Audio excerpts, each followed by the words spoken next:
Bien, mis hermanos, y nosotros vamos a seguir hablando de un tema sumamente importante para nuestra vida, un tema que nos permite saber que necesitamos del Señor para poder evangelizar, para poder llevar un mensaje transformador. Hace 8 días estábamos mirando la condición del ser humano separado de Dios. Esa condición del ser humano es que está muerto espiritualmente, moralmente y físicamente también, hermanos. Encontramos una depravación de hombres hoy en día que es por causa del pecado que les permitió, que les causa el vivir de esa manera. Por eso hoy lo importante, hermanos, de que hablemos de que estoy disponible para llevar la palabra de Dios. ¿Cuántos disponibles están en esta mañana? Amén, ¿cierto? Ahora vamos a decir esta frase bien fuerte: estoy disponible para llevar la palabra de Dios. A la cuenta de 3, 1, 2, 3. Estoy disponible para llevar la palabra de Dios. Hermano, no es una pregunta, es un deber para cada uno de ustedes de poder llevar este mensaje transformador a muchas vidas, pero se necesita de argumentos, se necesita de herramientas suficientes para poder entender la palabra, para poder aplicarla, para poder llevarla a otras personas que necesitan del Señor. Hermanos, por más trabajo que usted tenga, por más problemas y enfermedades que usted tenga, usted está disponible para llevar la palabra de Dios. Hermano, usted no tiene ¿cómo? Excusas para no llevar este mensaje. Nos toca como hijos de Dios llevar este mensaje. Uno de los errores más grandes en la iglesia es pensar que solamente el pastor es el encargado de evangelizar, de llevar esa palabra. Pero debemos, hermanos, saber que todo cristiano tiene la tarea de llevar la palabra de Dios a muchas vidas. Amén, mis hermanos. A veces uno dice, no, pero es que yo no he ido al instituto. No, pero es que el pastor no se ha sentado conmigo para que me diga a ver qué es lo que tengo que decir, qué es lo que tengo que hablar. Hermano, vamos a mirar varios ejemplos muy claros. Y el primer ejemplo que encontramos es el endemoniado gadareno. ¿Cuántos han visto acá endemoniados? ¿No han visto? Fenomenal, hermanos. Pasen ustedes esa experiencia. Muy bueno ver a una persona endemoniada, ¿cierto? Ahí se puede reflejar cómo Satanás está controlando a esa persona, cómo Satanás hace de que esa persona se destruya físicamente y también a las personas que rodea. Este endemoniado lo ataron con cadenas, con grillos, vivía en los sepulcros, pero no podían atarle, hermanos. Era mucha fuerza la que tenía este endemoniado, pero se le acercó uno llamado Jesús, que con solo verlo, hermanos, se asustaron estos demonios. ¿Qué hay imposible para el Señor? Nada, mis hermanos. Y vamos a mirar este ejemplo. Vamos a Marcos 5:17. Cuando Jesús expulsa a los demonios, los expulsa a través de unos cerdos. Era mucha la cantidad de cerdos que había en ese entonces y todos cayeron al mar, pero la gente asustada de ver la situación, de ver lo que Jesús estaba haciendo.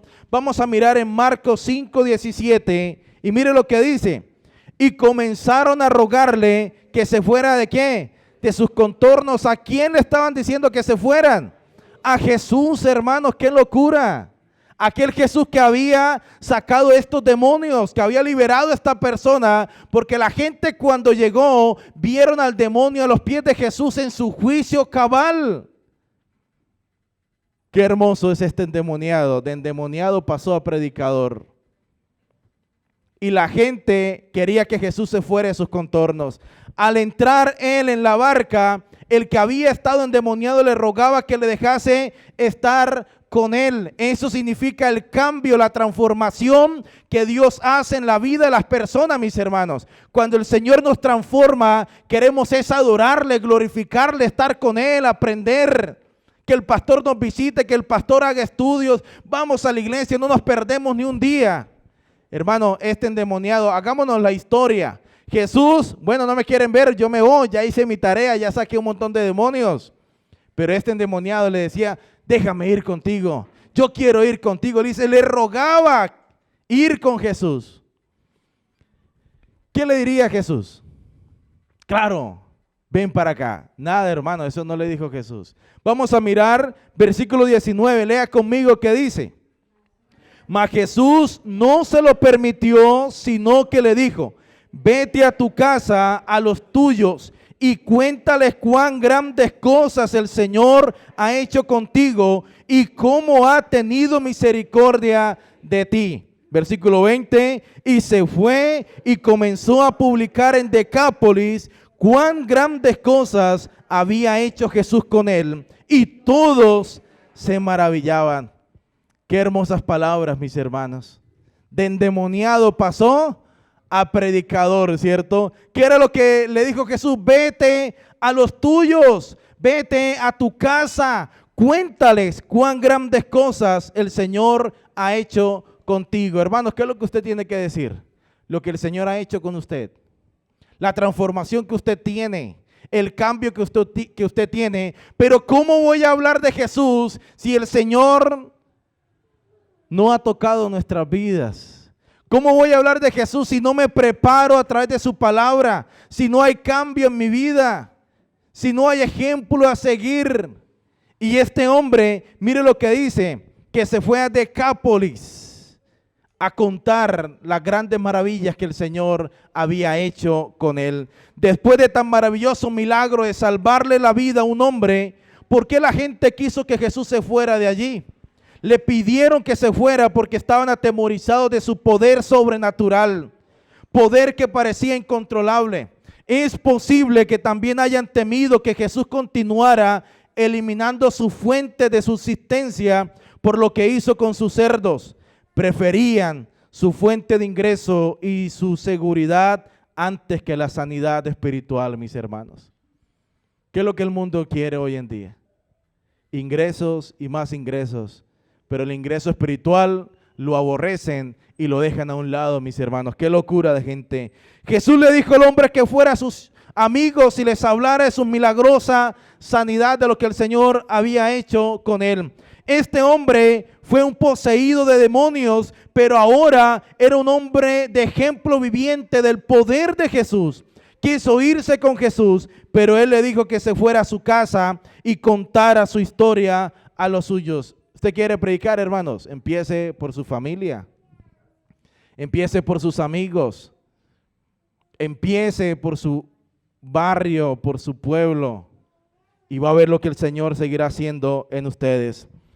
Es entusiasta como aquel hombre para dar las buenas nuevas a los que le rodean, así como hablamos a otros de un médico, ¿cierto? Qué lujo de médico el que me atendió. Tenés que ir allá. Eso es... Ese cobra caro, pero te deja. De eso sí hablamos, hermanos. Pero cómo nos cuesta hablar de aquel que lo puede todo, de aquel que sana nuestra necesidad, de aquel que nos levantó y de que nos liberó de las garras de Satanás y del infierno, hermanos. Qué sana, determinada está nuestra vida cuando dependemos del Señor. La región de las 10 ciudades, mire que este hombre no solamente fue a los suyos, a su pueblo, sino que fue a Decápolis. Cuando se habla de Decápolis, 10 ciudades alrededor. Estaba ubicada al sudeste del mar de Galilea. 10 ciudades, cada una con su gobierno independiente, formaban una alianza para protegerse y aumentar el comercio. Y todos se maravillaban de lo que este hombre hablaba. Yo les digo, ¿cuánto tiempo pasó con Jesús? ¿Cuánto creen ustedes? Póngale en todo eso 2 horas. 2 horas porque Jesús no iba con él. Y mucho, ¿cierto? ¿Qué cuesta sacar un demonio? Bueno, este hombre tenía muchos demonios. La gente lo corrieron. Pero pongámosle 2 horas. Y mira hasta dónde fue, 10 ciudades alrededor. 10 ciudades, hermanos. ¿Qué es lo que usted tiene que decir? Lo que el Señor ha hecho en su vida. Yo quiero que usted analice por un momento, hermanos. Estamos en el mes de agosto. En todos estos meses, de enero hasta acá, ¿a cuántas personas usted le ha hablado del Señor? ¿Cuántas personas usted ha traído a la iglesia? ¿Cuántas veces usted ha llamado al pastor para decirle, pastor, vamos a visitar a aquel amigo que me pidió que fuera a visitarlo? Hermano, en mi colegio cuando yo no hacía la tarea, perdía el año. Usted tiene una tarea. La pregunta es, ¿qué está esperando para realizarla? No es que si el pastor no se mueve, la iglesia no se mueve. Nada, hermano. Aquí todos somos iguales y tenemos la misma tarea por parte del Señor. Usted le toca hablar de Cristo a las personas que le rodean y deje que el Señor haga el resto. Otro ejemplo muy claro, hermanos, la mujer samaritana. Y miremos cómo comenzó Jesús a hablarle, ¿cierto? ¿Qué le dijo Jesús? ¿Cuál fue las primeras palabras que Jesús le dijo a esta mujer samaritana? ¿Qué le dijo? Dame de beber, tengo sed, ¿cierto? Y ahí comenzó la conversación. Hermanos, a veces hablamos de todo, menos del Señor. Y miremos la historia de esta mujer, que Jesús comenzó por esa parte, dame de beber, tengo sed. Y esta mujer, ¿y es que acaso entre samaritanos y judíos se hablan? Había una división entre ellos. Eran orgullosos tanto los samaritanos como los judíos. Los judíos se creían la última Coca-Cola del desierto. Igualmente los samaritanos. Y ahí estaba un judío con una mujer samaritana. Para eso vino Jesús, para romper reglas humanas que no nos llevan a nada, hermanos. Y ahí miramos la conversación que tuvo Jesús con esta mujer, que comenzó a decirle toda la vida de ella. Y aún así ella decía, me parece que tú eres el Mesías. Me parece que tú eres el enviado. Hasta que en Juan 4:25, vamos a Juan 4:25, vamos a mirar, ya miramos un endemoniado predicando, no solamente a su familia, sino a 10 ciudades, hermanos. 10 ciudades. Tremendo este hombre, ¿no? Tremendo lo que estaba haciendo. Juan 4:25, lea conmigo que dice, le dijo la mujer, sé que ha de venir el Mesías llamado el Cristo. Cuando Él venga, nos declarará todas las cosas. Versículo 26 dice, Jesús le dijo, yo soy el que habla contigo. Imagínense eso, hermanos. Yo soy el que habla contigo. ¿Están esperando el Mesías? Bueno, yo soy el que habla contigo. Entonces la mujer dejó su cántaro y fue a la ciudad y dijo a los hombres, venid, ved a un hombre que me ha dicho todo cuanto he hecho. ¿No será este el Cristo? La mujer daba testimonio de lo que Jesús había dicho y lo que estaba haciendo en ella. Entonces salieron de la ciudad y vinieron a él, y muchos de los samaritanos de aquella ciudad creyeron en él. Miren, por la palabra de la mujer que daba testimonio diciendo, me dijo todo lo que he hecho. ¿Por qué creyeron aquellas personas, hermanos? ¿Por la palabra de quién? ¿De Jesús o de la mujer? De la mujer. La mujer fue la que llevó este mensaje. La mujer fue la que salió corriendo a dar testimonio. Hay un hombre que se llama Jesús que me ha dicho todo. Yo no lo conozco, pero yo creo que es el Cristo el que estamos esperando, el Mesías. Pero miren lo tremendo, hermanos. Entonces vinieron los samaritanos a él y le rogaron que se quedase con ellos. Y se quedó allí 2 días. Jesús utilizó a un endemoniado. Jesús utilizó a una mujer samaritana. Y mire lo que dice el 41. Y creyeron muchos más por la palabra, ahora sí, ¿de quién? De él. Y decían a la mujer: ya no creemos solamente por tu dicho, porque nosotros mismos hemos oído y sabemos que verdaderamente este es el Salvador del mundo, el Cristo Jesús. ¿Cuándo dan gloria al Señor, hermanos? Amén, ¿cierto? Qué bonito es poder hablar de Cristo. Qué bonito es poder llevar este mensaje, hermanos. Esa es la tarea suya, hermano.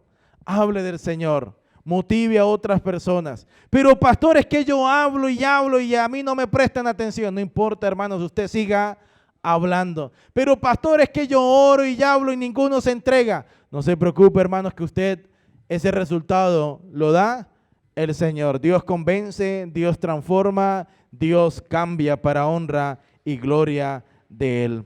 Ahora sí, en primer lugar, después de esta breve introducción, vamos a mirar que el cristiano debe estar convencido, hermanos, de su fe. El cristiano debe estar convencido de su fe. Y vamos a ir a 2 Timoteo, capítulo 1, versículo 5. Recuerden que estoy disponible para llevar la palabra de Dios y no es una pregunta, es una orden por parte del Señor. Estoy disponible para llevar la palabra de Dios y por lo tanto el cristiano debe estar convencido de su fe. Lea conmigo este versículo que dice de la siguiente manera: trayendo a la memoria la fe que no fingida que hay en ti, la cual habitó primero en tu abuela Loida y en tu madre Eunice, y estoy seguro que en ti también, mis hermanos. ¿Qué fe tenía Timoteo? Una fe no fingida. Y cuando hablamos de fe no fingida, es una fe sin hipocresía, sin apariencias. Es estar seguro de lo que se cree, mi hermano. Si yo les digo a ustedes que mañana es martes, ¿cuántos me creen? ¿Por qué no me creen? Porque mañana es lunes. ¿Cierto que sí? Porque ustedes saben, hermanos, que mañana es lunes. Es estar seguro, hermanos, de que Cristo es nuestro Salvador. Es estar seguro de que vendrá por su iglesia. ¿Cuánto lo esperamos? Es estar seguro que hay un cielo nuevo, pero también hay un infierno, hermanos. Hay un infierno también. Cuando habla de fe no fingida, es ser verdadero cristiano, es ser un hijo del Señor. Hermano, yo creo que usted debe analizar su vida y mirar si usted realmente es un hijo de Dios. Si realmente tiene una fe no fingida, o es una fe de la cual usted abraza y dice, Bemi, y empieza a señalar a esa persona que usted tiene ahí abrazada. Y hablar de esa persona no para bien, sino para mal. ¿Qué clase de fe tengo yo en estos momentos? No ser hipócrita en la fe es representar a Dios donde quiera que me encuentro. Es obedecer a Dios en todo, mis hermanos. Loida y Eunice, madre y abuela de Timoteo, eran cristianas convertidas con anterioridad, posiblemente por medio del ministerio de Pablo en su ciudad natal, Listra. Ellas habían comunicado su sólida fe a Timoteo, aun cuando su padre probablemente no era creyente. No oculte su luz en su hogar, hermanos. Nuestras familias son tierra fértil para plantar la semilla del evangelio. Permita que sus padres, hijos, cónyuge, hermanos y hermanas se enteren de su fe en Jesús y asegúrese de que ellos vean en usted el amor, la ayuda, el gozo y de que usted vive con Cristo Jesús. Es sumamente importante, hermanos, saber de que estamos caminando con Él. Usted, mi hermano, es un libro abierto para la humanidad. Todos lo están viendo. Todos, hermanos. Si usted comete un error, es donde más le van a caer encima. Por eso es lo importante tener una fe sólida en la palabra del Señor. El cristiano debe estar seguro de la obra salvadora de Dios. Vamos a 2 Timoteo 1, versículo 8. 2 Timoteo 1, versículo 8 dice: Por tanto, no te avergüences de dar testimonio de nuestro Señor, ni de mí, preso suyo, sino participa de las aflicciones por el Evangelio según el poder de Dios. Lea conmigo el 9 que dice, quien nos salvó y llamó con llamamiento santo, no conforme a nuestras obras, sino según el propósito suyo y la gracia que nos fue dada en Cristo Jesús antes de los tiempos de los siglos. ¿Qué dice el versículo 9? Dios nos ha salvado, mis hermanos. ¿A cuántos ha salvado el Señor acá? Amén, ¿cierto? ¿De qué nos salvó el Señor? Nos salvó de las garras del enemigo, nos salvó del poder del pecado, nos salvó del infierno eterno, nos salvó por medio ¿de quién? De su Hijo Jesucristo. Dios nos llamó, fue un llamado a la santidad, fue un llamado sin mirar nuestras obras malas y perversas, fue un llamado gratuito, hermanos, fue el propósito de Dios, fue la gracia de Dios a través de su Hijo Jesús. Su llamado fue antes de los tiempos de los siglos. El ser cristiano no es decir yo soy cristiano y nada más. El ser cristiano no es decir yo voy a culto martes, jueves, viernes, sábado y domingo. El ser cristiano es que usted obedezca la palabra del Señor, que usted viva la palabra de Dios, hermanos, y que con su estilo de vida la gente pueda mirar en usted su cambio y su nueva relación con Cristo Jesús. El ser cristiano es colocar a Dios en primer lugar y dejar que Él guíe nuestras vidas para honra y gloria del Señor. No se engañe, hermanos, porque si usted vive engañado y puede estar seguro que va para el cielo, pues yo le puedo decir lo contrario. Usted puede estar seguro sin saber lo que va para el infierno, si no vive la vida cristiana, si no vive agarrado del Señor.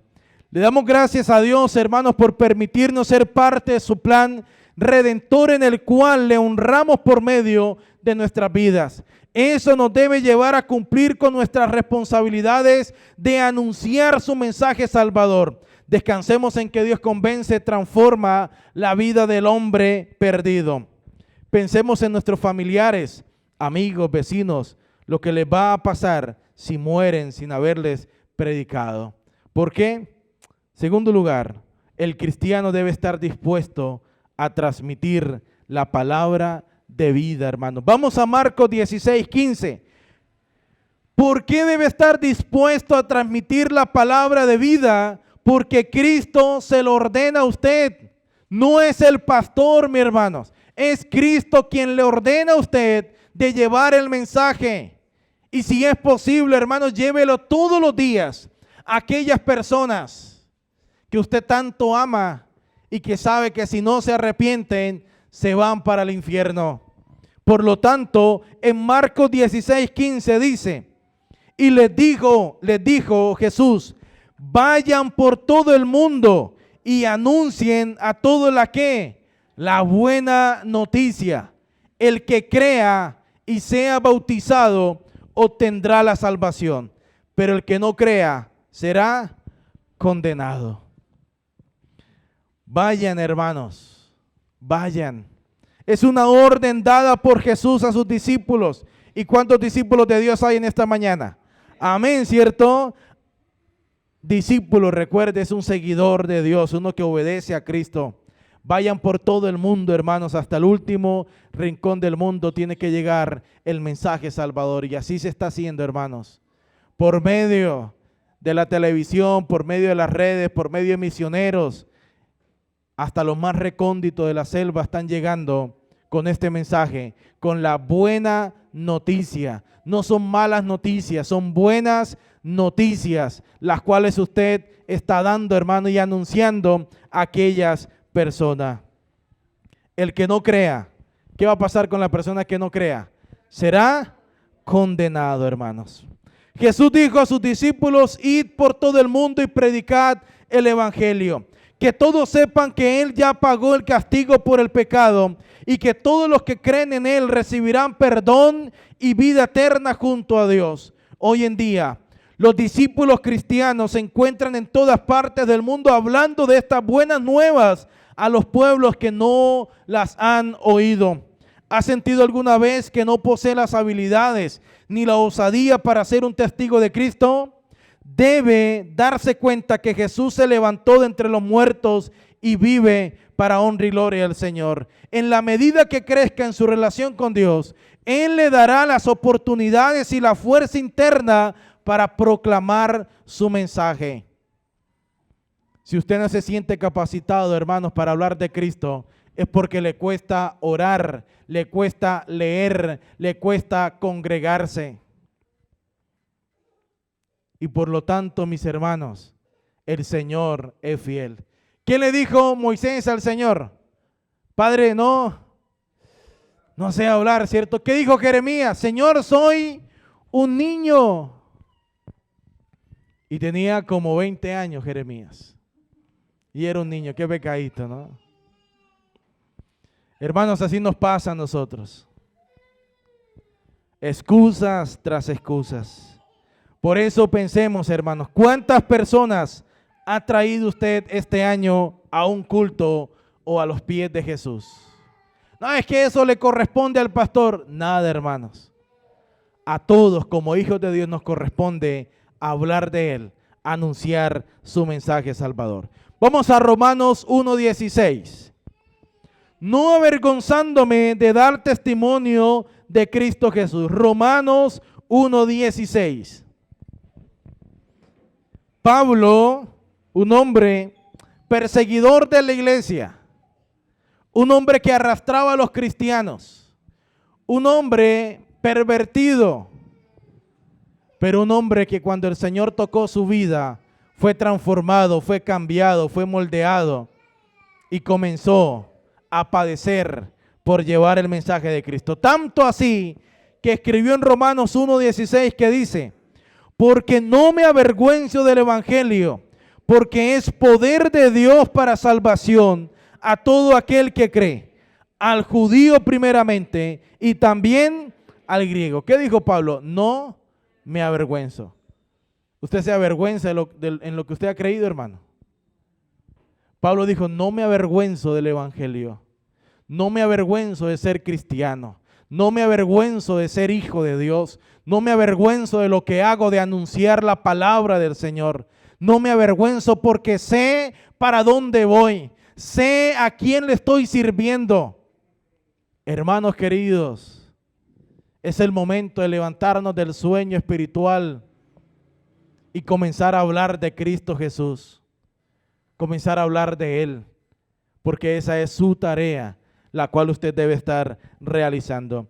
Después le dice a Timoteo, en 2 Timoteo 1:8, por tanto, Timoteo, no te avergüences de dar testimonio de nuestro Señor. ¿Quién es capaz, hermanos, de ir puerta a puerta a llevar el mensaje de Cristo? ¿Quién es capaz de, a mitad de una calle, alzar su voz y hablar de Cristo? ¿Quién es capaz que cuando llegan los amigos a casa, usted tenga esa valentía de decir: antes que comamos, primero oramos, y antes de que se vayan, yo quiero hacer una oración por usted? ¿Quién es capaz, hermanos, de hablar del Señor sin importar qué nos pase? Qué hermoso es saber de Cristo Jesús. ¿Saben ustedes por qué crecen tantas doctrinas? Porque se les exige, hermanos. Por ahí estuve mirando una de ellas, y es la de los testigos de Jehová. ¿A cuánto les ha tocado la puerta? Fenomenal. Hermanos, bien vestidos. Vea, su corbata, su sombrilla, buena colonia, su material. Y ustedes ven al pastor con ellos. Vea, puerta a puerta. ¿Saben cuántos millones de personas tienen ellos? La Iglesia Alianza tiene como unas 2.000 personas. Ellos tienen millones de personas. ¿Y saben qué les dice? Y el que no haga eso queda excomulgado de la iglesia. Por eso les toca salir. G12. ¿Qué será G12? Un grupo de 12. Usted, mi hermano Freddy, coge 12 amigos y comienza a evangelizarlos, comienza a mostrarles la palabra del Señor. Lo mismo Sara, lo mismo la hermana Marta. Cada uno, hermanos, 12. Y de esos 12 pueden quedar 1, 2 o ninguno, pero se cumplió con la tarea. ¿Y saben cuántos millones de personas tienen? Usted tiene la mejor doctrina, no es la alianza, es la palabra del Señor. Y esa es la que usted debe anunciar, hermanos. Pero como somos tan perezosos, esperamos que el pastor haga un momento de evangelismo. Y cuando se hace tiempo de evangelismo, hermanos, la iglesia ni va a ese culto evangelístico. Ni va a ese grupo evangelístico, hermanos. Les cuesta anunciar por la pereza. Siempre he dicho, hermanos, la Iglesia Alianza necesita dejar la pereza y anunciar la palabra del Señor. Somos muy conformistas.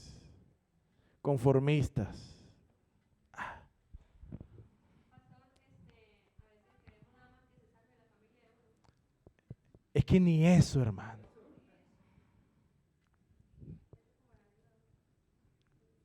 ¿Sí? La persona nueva, hay que traerla, hay que llevarla, hay que aconsejarla, hay que estar con ella, hay que estar llorando con ella, hay que estar llamándola. Eso no es invitarla por invitarla, hermanos. Recuerde que esa persona está muerta espiritualmente y el único que le puede dar vida es Dios. Pero somos muy perezosos, hermanos, para llevar la palabra del Señor. Muy perezosos. Dejemos la pereza a un lado, hermano. Y así como usted habla de un médico, hable del mejor médico que se llama nuestro Señor Jesucristo. Amén, mis hermanos.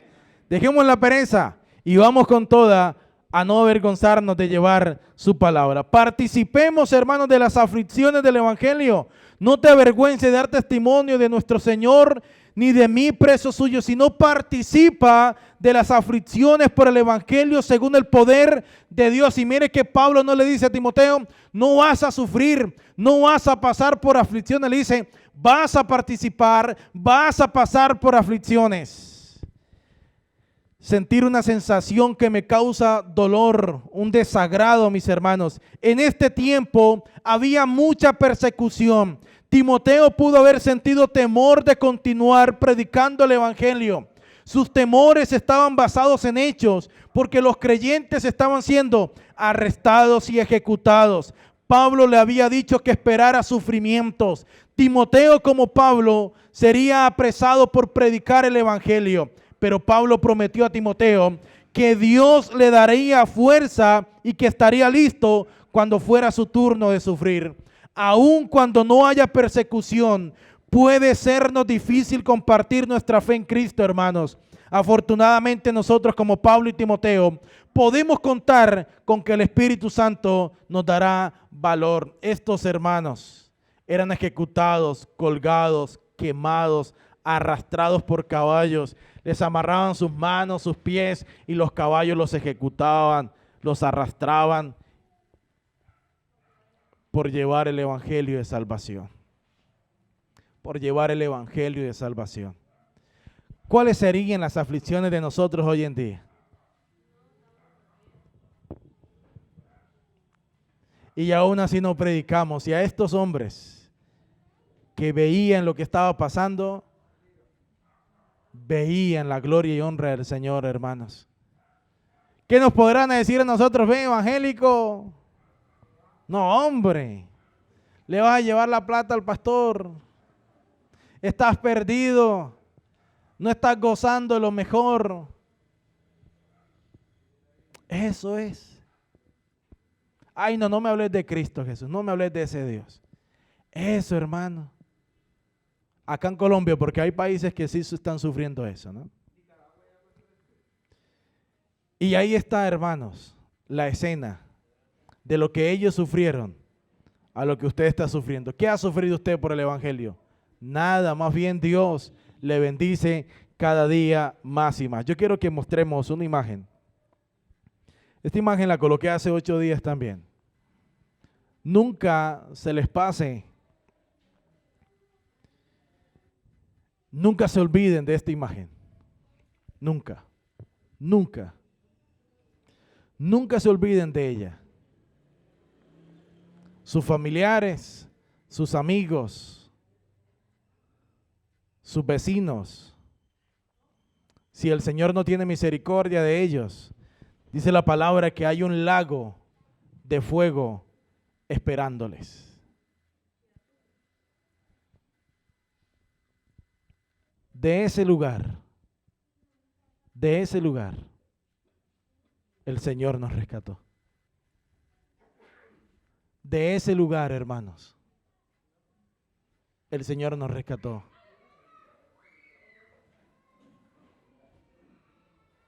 El que no crea en el Señor,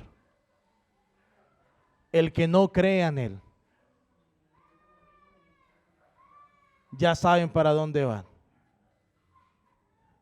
Muerto el pecador, perdida la esperanza.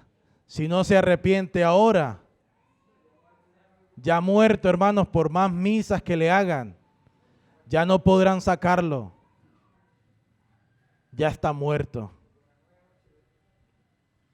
Ni en las 9 noches, sí, Señor. Hermano querido, motivo para seguir adelante nosotros. Amén. Motivo para darle la gloria y honra al Señor. Amén, hermanos. Motivo para que Dios se lleve la gloria en todo. Amén, hermanos. Dios nos sacó del infierno y la persona que muere sin Cristo lo va a estar esperando esto. No de una vez, porque el primero que va para allá es ¿quién?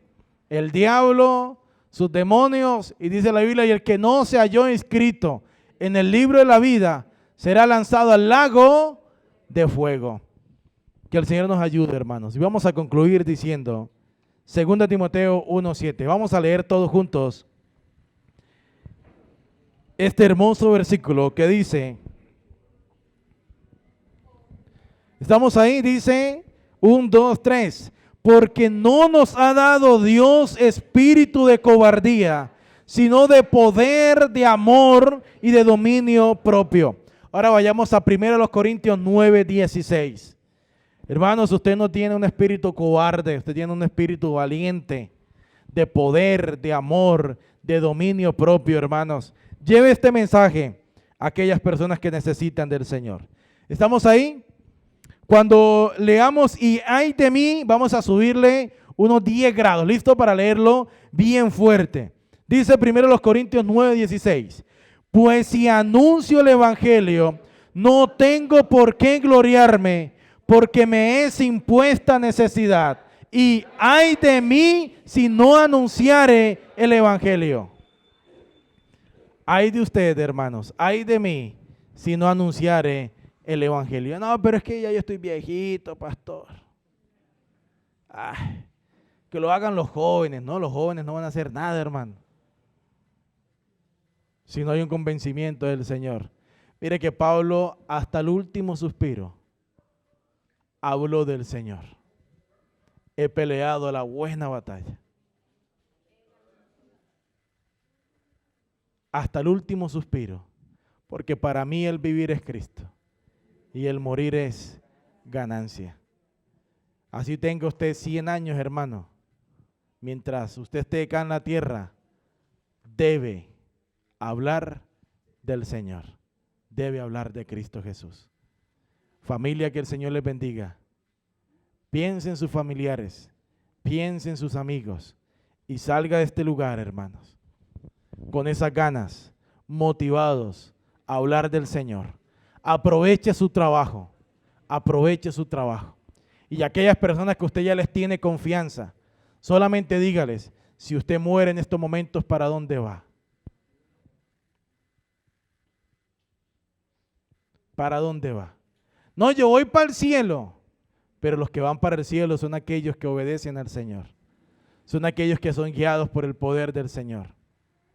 Son aquellos que se apartan de la borrachera, que se apartan de la idolatría, que se apartan de las cosas. La gente, hermano, sabe, muchos de ellos saben que van para el cielo, pero su destino final es el infierno. Si mueren sin Dios en su corazón. Ese es su trabajo, hablar de Él. Pero antes de hablar de Cristo, hoy en estos momentos, usted debe analizar su vida, si realmente usted es un cristiano.